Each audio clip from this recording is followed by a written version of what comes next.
नाज़रीन अस्सलाम वालेकुम। शेर अफजल मरवत साहब ने एक ऐसा बयान दे दिया है जो कि तहरीक इंसाफ के गले पड़ चुका है और ये बयान नाज़रीन तहरीक इंसाफ के ताबूत में एक कील साबित हो रहा है और इस बयान की वजह से खुद इमरान खान साहब को नुकसान पहुंचेगा और ये बयान इमरान खान के खिलाफ अदालतों में भी इस्तेमाल हो सकता है। अब इससे पहले कि आप मेरे के ऊपर तनकीद करें और ये कहें कि जी मैं झूठ बोल रहा हूं और मैं प्रोपेगेंडा कर रहा हूं, इस पूरी खबर को एंड तक सुनिएगा, वो बयान आप सुने और उसके बाद जो है वो आपको अंदाजा होगा कि शेर अफजल मरवत ने जो है वो कौन सी बिजली जो है इस वक्त इमरान खान के ऊपर, इमरान खान की जमात के ऊपर और इमरान खान की सियासत के ऊपर गिरा दिया। उसके बाद नाजरीन इस वक्त नवाज शरीफ साहब के हवाले से आलमी इदारे ने एक रिपोर्ट पेश की है और उनका यह कहना है कि नवाज शरीफ साहब गहरे सदमे में, बहुत बड़े डिप्रेशन में है, वो साइकोलॉजिकली बहुत डिस्टर्ब हैं अपनी इस हार की वजह से, अपनी इस शिकस्त की वजह से और खुदा न खास्ता उन्हें हार्ट अटैक भी जो है वो आ सकता है।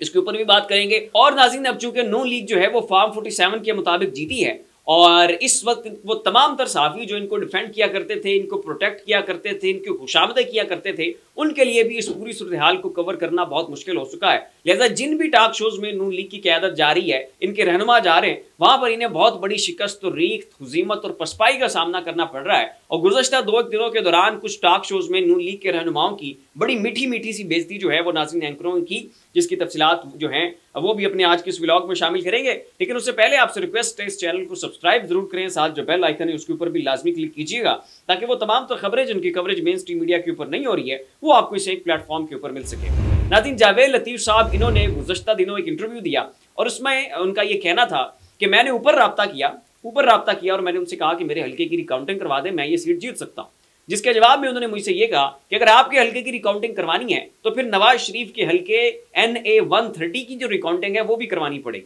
तो अगर आपको ये मंजूर है तो करवा लेते। अब चूंकि जावेद लतीफ़ साहब को पता था कि नवाज शरीफ साहब तो बहुत बुरी तरह हारे हुए हैं, अगर ये रिकाउंटिंग हो गई तो बहुत बड़ी बेइज्जती हो जाएगी कि एक सियासी पार्टी का रहनुमा है, चेयरमैन है और जनाब जो है उसके सर के ऊपर, उसके बलबूते के ऊपर जो है वो पूरी पार्टी चलती है। तो अगर वही अपने घर से, अपने हल्के से हार गया और ये बात मंजर आम के ऊपर आ गई तो बहुत बड़ी पछपाई हो जाएगी। तो जनाब जावेद लतीफ़ साहब फिर चुप कर गए और उन्होंने अपनी सीट की कुर्बानी दे दी। अब इसके ऊपर नाज़रीन पाकिस्तान के सीनियर साफ़ी इरशाद आरिफ साहब ने जो है वो एक टॉक शो में बैठकर तबसरा किया और उनका ये कहना था कि अगर नवाज शरीफ जीते हुए थे तो जावेद लतीफ़ साहब को चाहिए था कि वो कहते हल्का NA 130 खुलवा लें, वो ये नहीं बताते कि वो खामोश क्यों हुए। जावेद लतीफ़ को भी पता है और यकीन है कि नवाज शरीफ हारे हुए हैं, इसीलिए जावेद लतीफ़ ने अपनी सीट की जो है वो कुर्बानी दे दी। उसके बाद नाज़रीन मोहम्मद ज़ुबैर और मिफ्ता इस्माइल साहब जो हैं ये मोहम्मद मालिक के टॉक शो में जा निकले और वहाँ पर बैठ के मोहम्मद ज़ुबैर साहब का ये कहना था कि जनाब प्राइवेटाइजेशन करनी है, बहुत बड़े बड़े तगड़े फैसले लेने हैं और जब तक एक मजबूत हुकूमत नहीं होगी तब तक ये फैसले मुमकिन नहीं है और सारा मसला जो है ना वो आज आके 20 से 25 सीटों का है, इनके ऊपर रिकाउंटिंग करवा ली जाए और रिकाउंटिंग के नतीजे में जब सब सियासी जमातों के तहफ़्फ़ुज़ात इन 20 से 25 हल्कों के ऊपर दूर हो जाएंगे फिर एक जो है ना वो तगड़ी हुकूमत मोरज़ वजूद में आएगी और वो जो है वो इस तरह के प्राइवेटाइजेशन वाले बड़े बड़े फैसले जो हैं वो ले सकते हैं। अब इसके जवाब में नाज़रीन मोहम्मद मालिक साहब का ये कहना था और उन्होंने बड़ा दिलचस्प अंदाज में टॉन्ट किया और उन्होंने कहा कि क्या आप ये चाहते हैं कि नवाज शरीफ हार जाए, क्या आप ये चाहते हैं कि रिकाउंटिंग हो और जो ओन चौधरी साहब हैं वो भी अपनी सीट जो है वो हाथ से गवा बैठे। अब इसके ऊपर मोहम्मद ज़ुबैर साहब चुप, खामोश और जनाब चुप की मोहरें उन्हें लग गई, जवाब उनके पास था नहीं और फिर जो है वो आए वहाँ शाये करने लगे।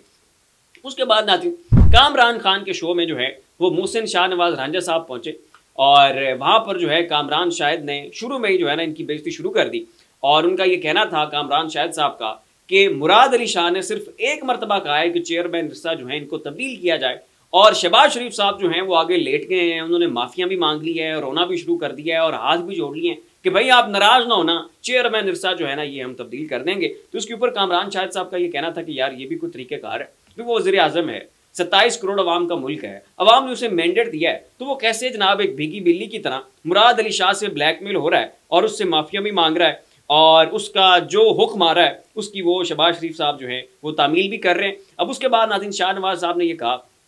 कि इस वक्त रिकाउंटिंग चल रही है और हमारी बहुत सारी सीटें जो हैं वो हम फिर से जीत रहे हैं, तो मेरा ये दिल है कि मैं भी रिकाउंटिंग करवा लूँ।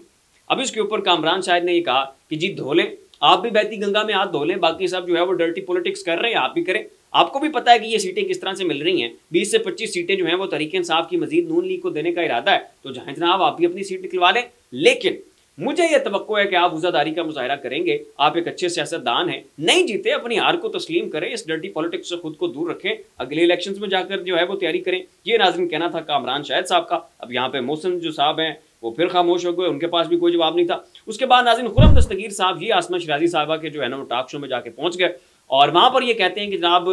मेरे जो फॉर्म 45 हैं मुझे कचरे की नाली से मिले, वो मुझे डस्टबिन से मिले और मेरे साथ जो है ना वो धांधली हुई। अब ये उनका बहुत बड़ा झूठ था जो कि मौके के ऊपर पकड़ा गया। जो फॉर्म 45 होते हैं नाजरीन, ये हर एक पोलिंग स्टेशन का एक ही जारी होता है और उसकी मुख्तलिफ कॉपीज करके उस मुतलका जो पोलिंग स्टेशन का जो पोलिंग एजेंट होता है जिस भी उम्मीदवार का, उसको वो फॉर्म 45 दे दिए जाते हैं और वो पोलिंग एजेंट्स जो हैं वो फॉर्म 45 की कॉपीज लेके अपने अपने उम्मीदवारों के पास पहुंच जाते हैं। तो तहरीक इंसाफ ने किसी के फॉर्म 45 जो है वो नहीं उठाए। आपका अपना पोलिंग एजेंट वहां पर मौजूद था, उसने वो फॉर्म 45 रिसीव किया और उसकी ये जिम्मेदारी थी कि आप तक जो है वो पहुंचाता और वो फॉर्म 45 जो है वो आप तक यकीनन पहुंचा होगा। अब उसके बावजूद अगर वो नाली से मिला है और वो किसी कचरेदान से मिला है तो फिर ये मेरे ख्याल में आपकी गलती है या वो कुछ सदमा है कि जो रिजल्ट्स को देखकर आपको हुआ और आपने जो है वो फॉर्म 45 उठाकर फेंक दिए। तो मेरे ख्याल में इसमें तहरीक इंसाफ या इलेक्शन कमीशन का कोई कसूर नहीं है कि आप जो है उन्हें मोरद इल्ज़ाम ठहराएं और ये कहें कि जी वो जो है ना वो आपकी उन्होंने जो है रिगिंग की है। उसके बाद नाज़रीन जुनैद सलीम साहब पाकिस्तान के बड़े मारूफ सहाफ़ी हैं, उन्होंने एक अंदर की खबर दी है और उनका कहना है कि शहबाज शरीफ साहब को किसी ने समझाया और कहा कि अपने बड़े भाई से जाकर कहो कि एस्टेब्लिशमेंट के खिलाफ ज़बान इस्तेमाल ना करना, तुम्हारी कोई क्रेडिबिलिटी नहीं है, तुम्हारी कोई अथॉरिटी नहीं है, तुम फॉर्म 47 के मुताबिक जीते हो, तुम अपनी सीट जो है हल्के की NA 130 की वो भी नहीं निकाल सके हो,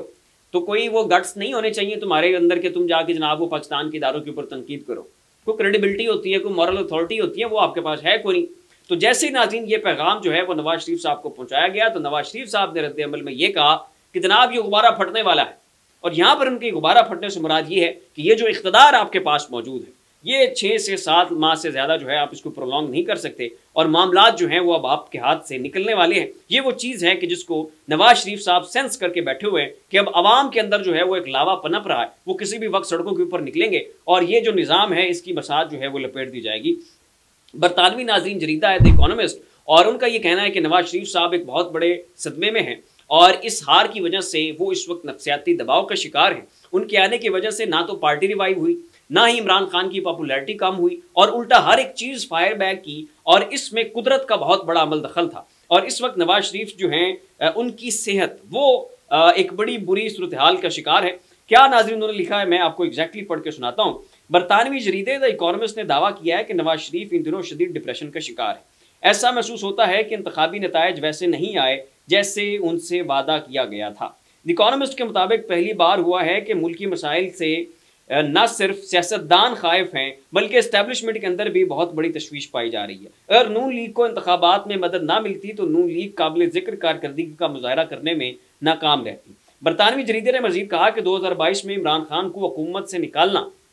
बज़ाहिर इनके खिलाफ जाता हुआ दिखाई दे रहा था, मगर अब ऐसा लगता है कि यह टाइमिंग कुदरती तौर पर उनके हक में गई है। इमरान खान से उनके हामियों को दूर रखने की पाकिस्तानी इस्टेब्लिशमेंट की तमाम तर कोशिशें नाकाम साबित हुई हैं। ये नाजरीन कहना था द इकोनॉमिस्ट का। और हबीब अकरम जो है नाजरीन, उन्होंने जो पाकिस्तान में इस वक्त रिकाउंटिंग चल रही है उसके ऊपर कमेंट किया है और उनका ये कहना है कि वो तमाम तर हल्के जहाँ पर तहरीक इंसाफ के उम्मीदवार 300-400 वोटों से हारे थे वहाँ पर रिकाउंटिंग नहीं हो रही, बल्कि उन हल्कों में रिकाउंटिंग हो रही है कि जहाँ पर नून लीग के उम्मीदवार 10-10 हज़ार, 15-15 हज़ार, 20-20 और 25-25 हज़ार वोटों की लीडों से जो है वो हारे थे। अब आ जाते हैं नाजरीन शेर अब्दुल मरवत साहब वाले मामले के ऊपर और उन्होंने ये बयान दिया है कि जो तहरीक इंसाफ है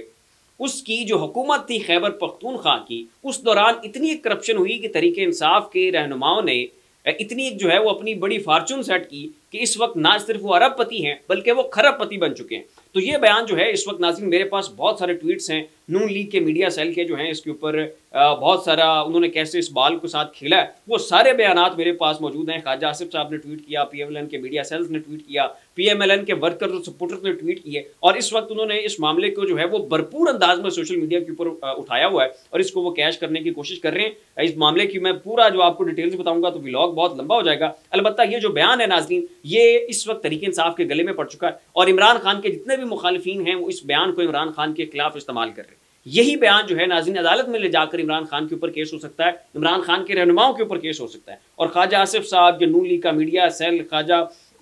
साद रफीक साहब, सब ने नाज़रीन इस मामले के ऊपर ट्वीट्स किए हैं और शेर अफजल मरवत साहब को सच्चा और बहादुर और ईमानदार लीडर करार दिया है और कहा कि जनाब ऐसे बंदे जो है वो तरीके इंसाफ के अंदर होने चाहिए और ये बंदा जो है ना वो बिल्कुल दुरुस्त फरमा रहा है। तो ये नाज़रीन एक ऐसा बयान है शेर अफजल मरवत साहब का कि जो इस वक्त तरीके इंसाफ के गले में पड़ चुका है और ये पहली दफ़ा नहीं है कि शेर अफजल मरवत की एक गलती जो है वो तरीके इंसाफ को बहुत महंगी पड़ी। इससे पहले भी शेर अफजल मरवत बहुत सी माकते कर चुके हैं जिसके सबब तहरीक इंसाफ को, इमरान खान साहब को, इमरान खान की जमात को नुकसान उठाना पड़ा है। और मेरे ख्याल में अब वक्त आ चुका है कि शेर अफजल मरवत को जो है अब शो काज नोटिस जो है वो जारी किया जाए। तो फिर वक्त नाज़रीन इतना ही। इन तमाम तरह मामलों के ऊपर अपनी राय का इज़हार नीचे कमेंट बॉक्स में जरूर कीजिएगा। इसके साथ अपने मेज़बान को इजाज़त दीजिए। अपना ख्याल रखिएगा।